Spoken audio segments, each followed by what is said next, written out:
Today we have with us our students, teachers, alumni, and some very special guests. I'm sure you're looking forward to an exciting day filled with inspiring talks. To begin the proceedings, please settle down. I request the audience to please maintain silence. To begin the proceedings, I would like to invite Mrs. Shubhala Anantanarayanan, the principal of Sri Shankara Senior Secondary School.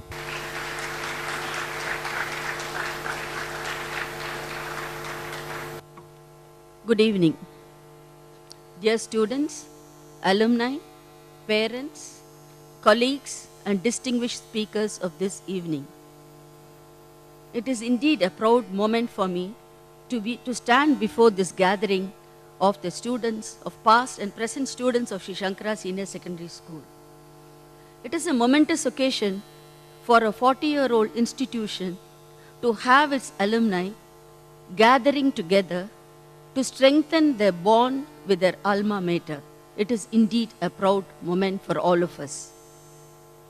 The vision of Sri Shankara Senior Secondary School has always been to empower our students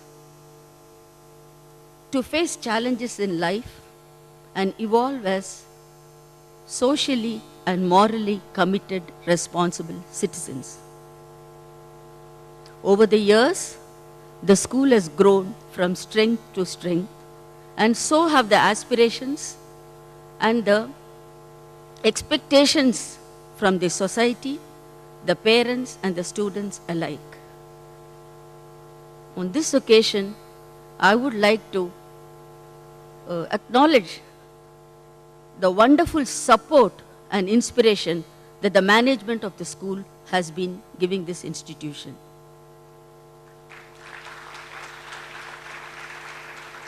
Our management believes in education for all without compromising on quality. Schools are no longer institutions for mere transfer of knowledge and purely academic knowledge from the teacher to the taught. In the present day context of nuclear families, where both the parents have careers to pursue, all the teachers are entrusted with the additional responsibility of ensuring an emotional growth and an overall personality development of their child.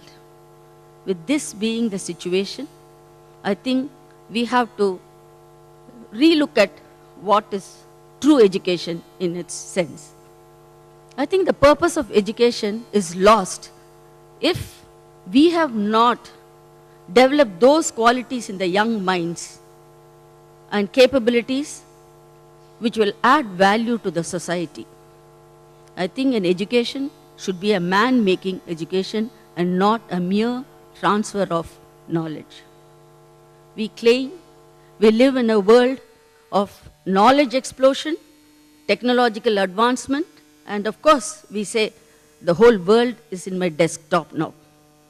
But with this overwhelming quantum of information with us, has it impacted an individual to look at the challenges that the human race faces across the globe? What about clean water and air?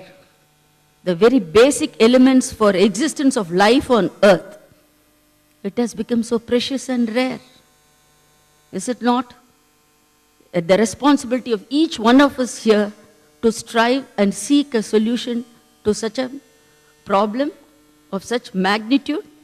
I think the onus lies on every one of us. In this context, when our alumni came up with the idea of this leadership summit, I thought we can't think of a better program than this to stoke the fire in these young minds, encourage them to dream of a brave new world where all men are equal and peace and harmony reigns. And we are very fortunate that today we have distinguished speakers who are leaders in their respective fields and who have contributed to the social and cultural growth of the society. The whole summit has been organized with the hope that these students would go back encouraged and inspired to dream, chase their dreams, pursue their dreams, and become the change makers of tomorrow. I would like to sum up by quoting Rabindranath Tagore, who imagined a world where the mind is without fear, where knowledge is free, where the world has not been broken into fragments by narrow domestic walls, where words come out from the depth of truth, where tireless striving stretches its arms towards perfection, where the clear stream of thought has not lost its way in dreary desert sands of dead habit. Thank you. I wish our alumni all the success for putting up this program. Thank you.